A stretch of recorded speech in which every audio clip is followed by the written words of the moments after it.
Stand clear of the closing doors, please.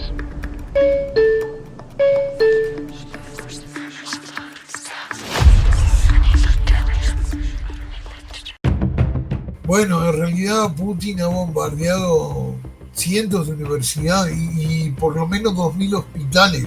También hay universidades que han servido como refugio y algunas las han bombardeado a pesar de estar señaladas como refugio. O sea, pues seguramente habrá muchos de nuestra audiencia que dirían, bueno, y entonces, ¿qué es lo que estamos diciendo? Que tenemos que tolerar el comportamiento del grandulón buleador que le quita lo que sea a el que está al lado y que claramente está en una posición asimétrica de poder.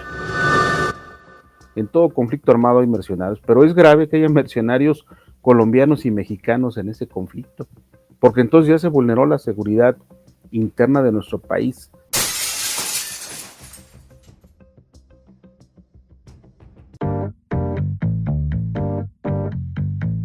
Al aire. Listo, muy bien. Muchas gracias.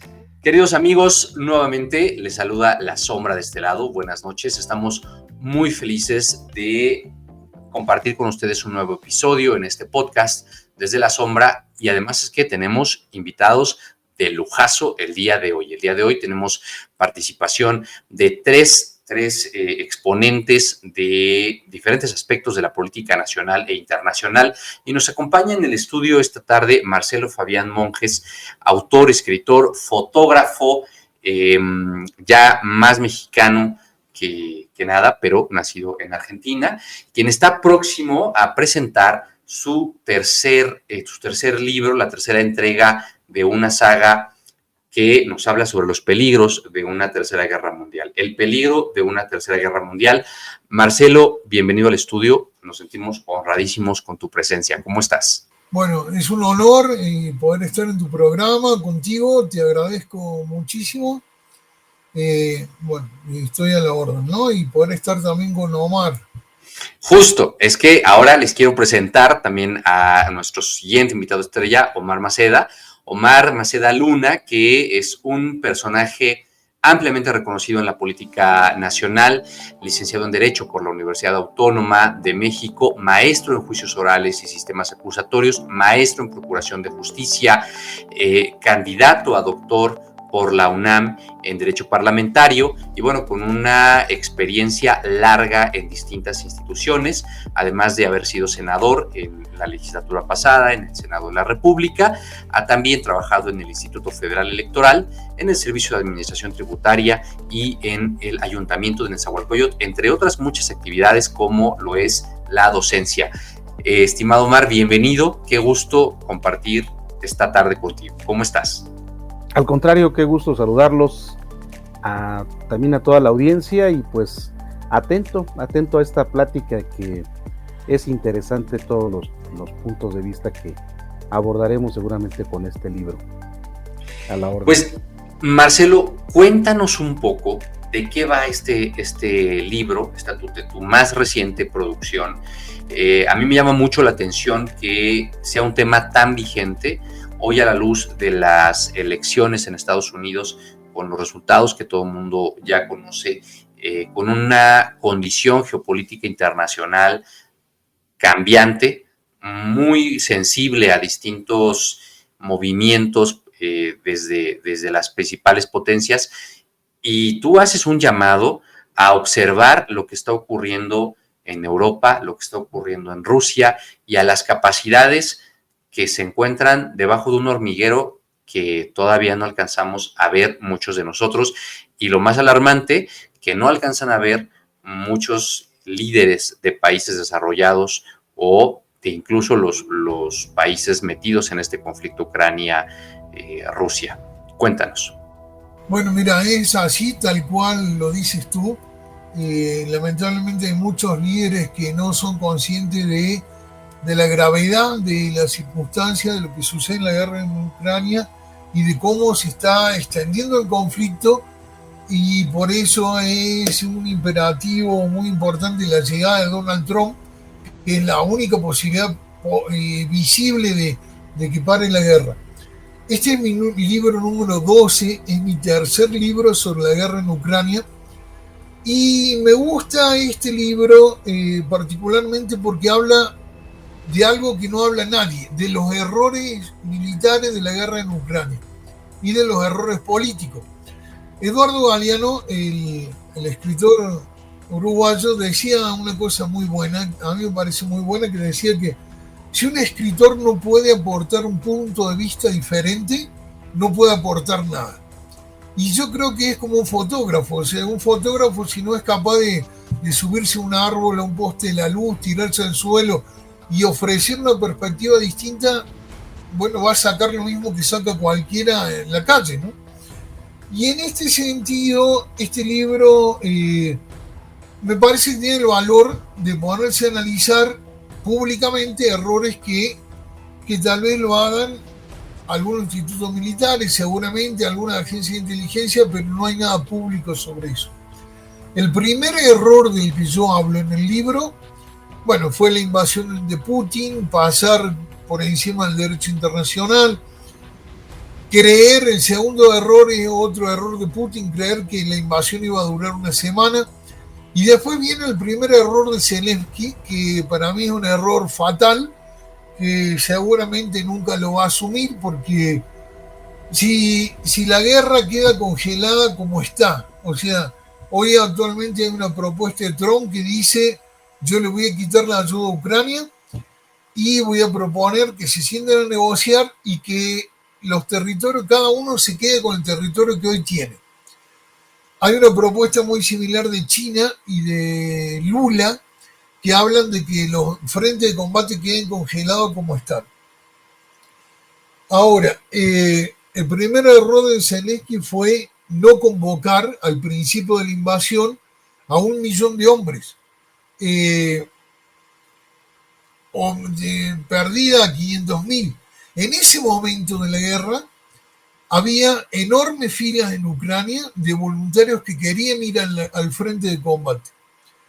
Hoy, cuando Ucrania no... El resultado de eso es atroz, porque Ucrania hoy no tiene soldados. Hay una nota del diario El País de hace unos 10 días que dice que en la región de Donetsk, en el este de Ucrania, en el frente este, desertaron 80.000 soldados. Eso es una enorme barbaridad, porque es como decir todo el ejército argentino. El ejército argentino tiene 100.000 hombres. Entonces, de esa magnitud es el colapso del ejército ucraniano. Después, al cumplirse los 2 años y 2 meses de la invasión, el general que era el jefe del ejército ucraniano le fue a exigir a Zelensky que convocaran a 500.000 hombres. Zelensky lo destituyó y como medida de negociación política, lo envió como embajador a Gran Bretaña. Actualmente es el embajador en Gran Bretaña. Pero, digamos, Zelensky nunca escuchó esas peticiones, por supuesto que no la mía, pero tampoco la del jefe de su ejército. Y el resultado es que hoy Ucrania adolece de falta de soldados. A eso si le sumamos que Norcorea acaba de enviar, bueno, hay diferentes cifras, ¿no? Unos dicen 12.000, otros 16.000, 11.000 soldados para pelear a favor de Rusia. Y si le sumamos las intenciones de Zelensky, que él está promoviendo un plan que él llama de victoria, que en realidad yo digo que es un plan de Tercera Guerra Mundial, porque su plan es absurdo en varias cosas. O sea, él en su plan está pidiendo misiles Tomahawk, que todos salen $1 millón, que pueden transportar armas nucleares, una bomba nuclear. Está pidiendo que le autoricen poder atacar con misiles de largo alcance y con aviones F-16 Moscú, y no tiene en cuenta, se olvida de que Putin tiene 6.000 bombas nucleares, y creer que Putin no es capaz de usarla o de meterle un bombazo nuclear a Ucrania es un gravísimo error. Entonces yo digo, a ver, la guerra empezó con un error de Putin subestimando a Zelensky, creyendo que Zelensky iba a salir corriendo y la guerra iba a durar una semana, y ahora está en la situación actual. Hay un error enorme de Zelensky en subestimar a Putin y creer que no es capaz de meterle un bombazo nuclear. En ese sentido yo hablo de la falacia de McNamara. McNamara era el secretario de Defensa de Estados Unidos durante la guerra de Vietnam. Él tenía un método que era el de analizar todo lo cuantificable para ver cómo iba la guerra, ¿no? La evolución de la guerra. Entonces, como Vietnam del Norte tenía muchísimos muertos, él decía que obviamente iban a ganar la guerra. Hasta que llegó casi al final de la guerra, se dio cuenta de que no podían ganar la guerra, y entonces se dio cuenta y aceptó de que era un error no analizar muchas otras cosas que no eran cuantificables. Esto aplica perfectamente a la guerra de Ucrania, pero aún peor, porque Zelensky no está analizando o no involucra en el análisis las 6.000 bombas nucleares de Putin. A ver, yo aquí te quiero hacer una pregunta. Justo cuando tú hablas de la falacia de McNamara y explicas en pocas palabras que esta se actualiza, ocurre cuando una decisión se basa únicamente en números y se ignoran todos los factores cualitativos. Además de las bombas nucleares, que claramente son una alarma internacional, pero que no solamente las tiene Rusia, sino que están diseminadas por el mundo, y tú hablas también del otro error, que es que Estados Unidos no sienta una posición clara y no le hace una advertencia clara a Rusia. ¿Cuáles serían los otros factores cualitativos que no se están considerando en esta ecuación? Mira, por ejemplo, una cosa es la decisión y la determinación de los ucranianos, algo que no valoró Putin. O sea, cuando alguien va a combatir y lo vas a estudiar como enemigo, tenés que analizar, por ejemplo, en 1989, un grupo político en Argentina, el movimiento Todo por la Patria, fue y tomó un regimiento de tanques, un regimiento muy grande en la provincia de Buenos Aires. Entonces, los militares analizaban la disposición al combate de los guerrilleros que tomaron el regimiento y ponían 100% en su evaluación. O sea, decían que los guerrilleros tenían un 100% de disposición al combate. De hecho, ellos entraron, le mataron como 20 porque entraron mal, con una pésima estrategia, pero igual tomaron el regimiento pese a que lo estaban esperando, y para sacarlo estuvieron 36 horas. Entonces, bueno, la disposición al combate sería una. Otra, la forma de pelear, por ejemplo, algo que Zelensky no ha estudiado y ahora se están enterando los ucranianos, es la forma de pelear histórica, digo yo, de los rusos. Los rusos en la Segunda Guerra Mundial y también con la invasión de Napoleón enviaban oleadas de soldados sin importarle cuántos soldados morían. Entonces, eso está sucediendo en Ucrania. Hay entrevistas que ha hecho CNN a soldados ucranianos que hoy a esta altura de la guerra se manifiestan completamente asombrados por esa forma avasallante en oleadas, una oleada detrás de otra, de pelear de los rusos, que sí los obliga a retroceder o hace más fácil que avancen, y es una de las formas con las que vencieron a los nazis. Bueno, justo en el libro, hablando del ejército ruso, de la personalidad del ejército ruso. ¿Cómo es esta personalidad? Bueno, yo creo que ahí hay que analizar varias cosas. Mira, yo iba por la mitad del libro y había escrito cómo fue la invasión de Napoleón a Rusia y qué sucedió, y cómo fue la invasión de los nazis a Rusia. Y justamente cuando yo había terminado de escribir eso, Donald Trump salió a decir: no le van a ganar a Rusia porque le ganaron a Napoleón y le ganaron a los nazis. Bueno, yo dije, primero, mi enfoque está bien. Segundo, Donald Trump es alguien que conoce la historia y Zelensky es alguien que no conoce la historia. Yo en mis dos primeros libros hablo muy bien de Zelensky, pero soy capaz de ver también los errores. Si conocieran los errores, si conocieran la historia, no se hubiera metido a invadir ahora la región de Kursk, que lo hizo tomando territorio ruso, bueno, para poder negociar si hay una negociación ahora, si llegaba Trump y poder decir, nosotros nos quedamos con esto y ustedes se quedan con el este, o devuélvanos al este y le devolvemos esto, pero estratégicamente se metió en un problema porque viene el invierno, y el invierno comienza ahora en noviembre, el invierno ruso, ¿no? Y el invierno y el frío fue el que destruyó las tropas de Napoleón y las tropas nazis del ejército de Hitler. Entonces, si uno mira la prensa internacional, dice, bueno, la toma de Kursk y el avance, la invasión de Ucrania en Rusia es una humillación para Putin. En realidad, no lo es, Putin no se preocupó para nada y siguen la misma estrategia que siguieron los rusos históricamente cuando los invadieron. Los dejaron entrar, retrocedieron y dejaron que se encuentren con el frío y los mató el frío. Y ahora las tropas ucranianas seguramente van a tener un problema con el frío.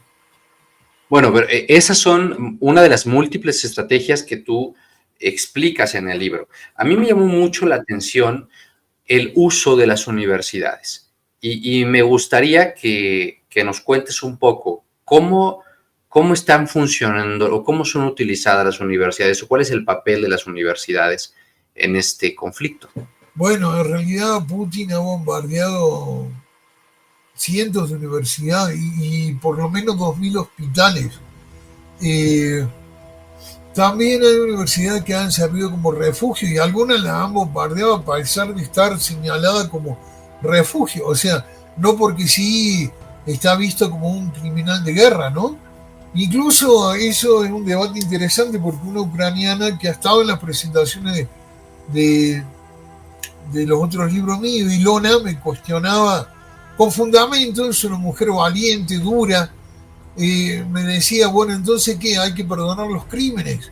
Le digo, no hay que perdonar los crímenes. Hay que ver cómo castigar al criminal, pero no hay que suicidarse para castigar al criminal. O sea, si alguien le hace algo a un ser querido mío y yo me prendo fuego y voy y lo abrazo al otro, para castigarlo no me parece que sea una solución. Y eso sería lo que sucedería si entra la OTAN en la guerra y si hay una tercera guerra mundial. Bueno, pero antes de que lleguemos al error de la OTAN, ¿cuál es el error del Papa Francisco? Bueno, el Papa Francisco tuvo muchos errores. En el primer libro de 2022 le dedico 4 capítulos al Papa Francisco. En esa época el Papa Francisco nunca nombró a Putin ni a Rusia. Habló que la guerra le producía un gran dolor en el corazón y cosas de ese tipo, declaraciones de ese tipo. A los 6 meses de la invasión, por primera vez, el Papa Francisco dijo que nombró a Rusia y eso fue porque desde Argentina lo presionaban terriblemente, incluso un periodista de La Nación que lo conoce hace 30 años, le preguntó ¿por qué no puede nombrar a Rusia y por qué no puede nombrar a Putin?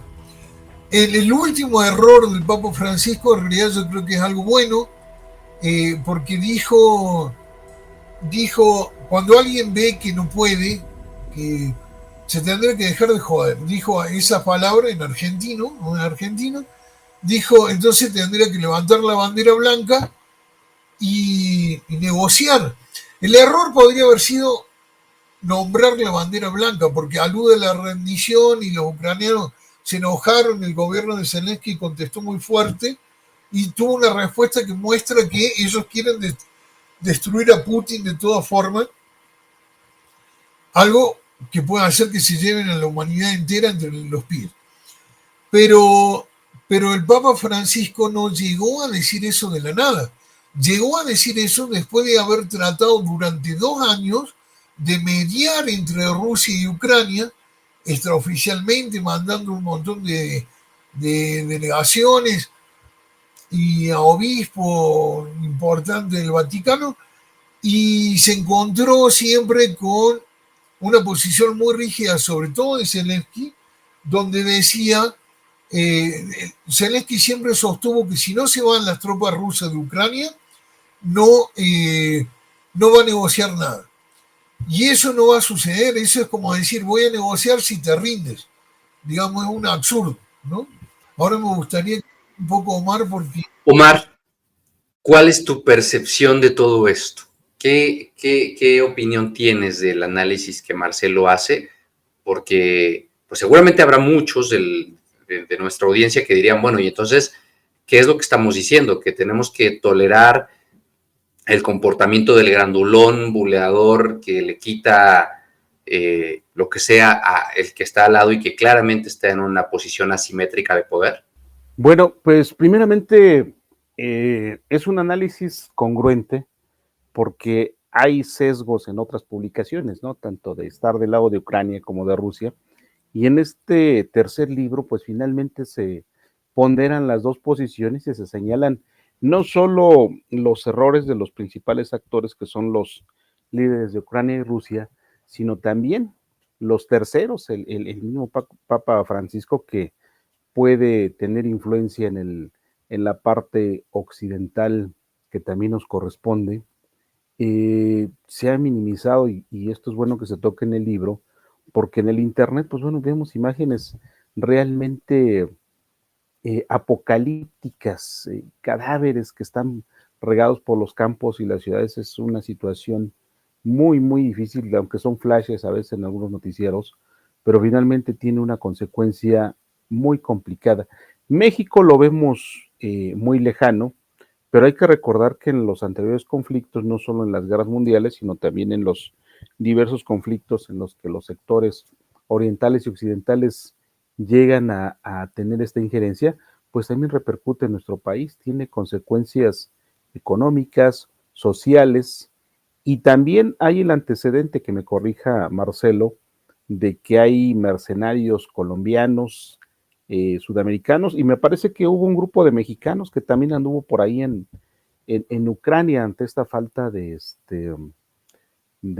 tropas, y lo cual también es grave porque se involucra un tráfico de personas. No salieron con una visa, nadie sabe cómo llegaron, cómo atravesaron medio mundo para estar ahí. Tiene repercusiones en todos los aspectos que podamos tener. Afortunadamente México conserva al exterior su política de apertura. Han llegado muchas personas de ambos bandos, pero principalmente ucranianos, y lamentablemente los que llegan pues están en condiciones muy difíciles, afectados por esta guerra, afectados psicológicamente y afectados físicamente. Hay personas que han llegado ya sin sus familiares, entonces es una situación sumamente complicada de política exterior. Y México, bueno, siempre se mantiene neutro, pero yo creo que también sería bueno que empezara a hacer sus pronunciamientos en la ONU, llamando a la paz y también dando condiciones, que no se limitara al discurso de, pues simplemente mandar una condolencia, un buen deseo, sino también generar algunas condiciones para que esto no ocurriera. Tan solo el hecho de que haya mexicanos en este conflicto, pues es complicado de otras nacionalidades, ¿no? Porque lo puede detonar. Tenemos también un conflicto por ahí que está creciendo en Líbano e Israel, y se puede contaminar. Se están dando todas las condiciones justamente para que estos conflictos puedan avanzar. Afganistán no se ha pacificado, está muy reciente el tema de Libia, de otros países que todavía no encuentran esta situación pacífica y que lamentablemente también cuentan con un arsenal, y basta un pequeño fósforo para que todo esto se vuelva un incendio total. Y no estamos tan lejanos, claro que nos repercute, y sería bueno también incluir ahí un poquito la posición no solo de México, sino de Latinoamérica, que también ha tenido repercusiones y consecuencias de estos conflictos a esta escala mundial. Este tema, a tu juicio, Omar, ¿le pega a la seguridad hemisférica, a nuestra parte del hemisferio, a la seguridad hemisférica de esta parte del mundo? O sea, porque lo vemos como muy lejano, ¿no? Como que esto en realidad pues no tiene nada que ver con México. No, claro que sí, desde luego. No, desde luego, de México hasta finalmente lo que mencionaba hace un instante, el tema que haya mercenarios, en todo conflicto armado hay mercenarios, pero es grave que haya mercenarios colombianos y mexicanos en ese conflicto, porque entonces ya se vulneró la seguridad interna de nuestro país. Estos mexicanos que fueron, vamos a hablar de México nada más, los mexicanos que están de mercenarios en esta guerra y que están en las redes, que no es nada que no se pueda acreditar o demostrar, finalmente tienen un antecedente, porque son personas o que fueron policías o que fueron militares o que están en otras actividades, porque saben el uso y manejo de tácticas y de armas no comunes para cualquier persona. México no es un país que tenga en la ley federal de armas de fuego y explosivos la posibilidad de la aportación, como lo pueden ser en algunos estados de la Unión Americana, como Texas, donde es común cuando vamos que de repente nos encontramos con personas armadas o bajando de sus vehículos y nos causa un poquito de alerta. Pero en nuestro país esto no se permite y se acaba de hacer una reforma para limitarlo aún más. Entonces, ¿cómo es posible que sea una parte de esta alimentación de mercenarios? Ya se vulneró porque finalmente nuestras autoridades no supieron cómo salieron estos mexicanos, no supieron quiénes están allá y en algunos casos no sé si vayan a repatriar estos cuerpos, algunos sé que ya se quedaron por las condiciones en las cuales están el conflicto allá, pues van a quedar de manera definitiva o hasta que termine este conflicto. Y finalmente, si implica el tráfico de personas, pues también puede implicar que México, si bien es cierto, no produce armas de manera privada, solamente el ejército produce este tipo de armas, pero puede haber un tráfico que pase por nuestro país y que llegue hasta esos lugares. Si lograron pasar personas, ¿por qué no pasar armas? Además, nada más ya para cerrar, sí se han detectado aquí ya últimamente con la tecnología de las impresoras, que tienen esta tecnología que le llaman impresiones en 3D, que se han fabricado armas, tanto R-15 como M-16. Hay los antecedentes y son de muy buena calidad para los grupos delincuenciales. Con esto cierro. Marcelo, te escuchamos. Bueno, mira, lo que dice Omar es muy importante por dos cuestiones fundamentales. Primero, el tema de las armas.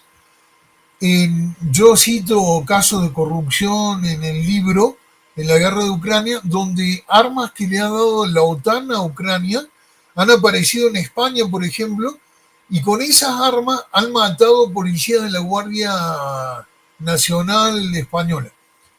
Entonces, y eso está absolutamente documentado. Yo menciono cuándo fue, dónde fue y la investigación de la policía española. Entonces, ese es un tema. Otro tema, ¿por qué le pega, por ejemplo, a la seguridad hemisférica? Rusia, por ejemplo, Putin lanzó después de la invasión un ejército de espías. Argentina, las autoridades migratorias del gobierno argentino tienen detectadas 15.000 mujeres rusas que fueron a dar a luz a Argentina.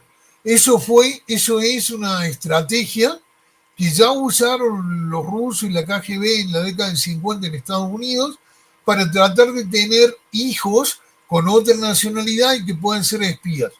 Así, lo que tú denominas como la emigración como arma. Bueno, ese es otro tema, además, que utiliza Putin y que lo está haciendo con Polonia, con Lituania, con varios países, con Europa, con África hacia Europa. O sea, hay una inmigración planificada para desestabilizar, en la que participa no solo Putin, también hay una musulmana y otra gente que interviene. Pero el tema de los espías, por ejemplo, también sucede en México. También hay una luta enorme de mujeres rusas que vienen a dar luz a Cancún, y la diferencia nada más que las autoridades migratorias mexicanas no tienen un registro exhaustivo de cuántas mujeres son las que han venido a dar a luz a México, ¿no? Pero el plan es un plan absolutamente masivo. Y después, si en cuánto influye en la seguridad hemisférica o global. Yo en el primer libro le dedico 120 páginas al tema nuclear.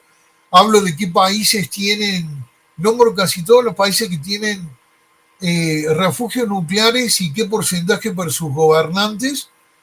Y por ejemplo, algo que la gente no sabe es que Suiza es el único país del mundo que tiene refugios nucleares para todos sus habitantes. Los suizos tienen una ley que dice que todo el que construye una casa o un edificio tiene que hacer refugios nucleares para todos los habitantes de la casa o el edificio. Querido Fabián, vamos a tener que dejar la plática en este momento hasta acá. Por lo pronto, queridos amigos, estimado Omar, los esperamos ver en la presentación del libro el próximo 15 de noviembre. Vamos a dejar los datos de contacto acá. Les agradecemos a los dos que nos han dedicado este tiempo. Es un libro valiosísimo, más vigente que nunca. Marcelo, muchas felicidades. Nos enorgullece tenerte en el estudio y te agradecemos este tiempo. Bueno, un gusto, un abrazo. Gracias, Omar.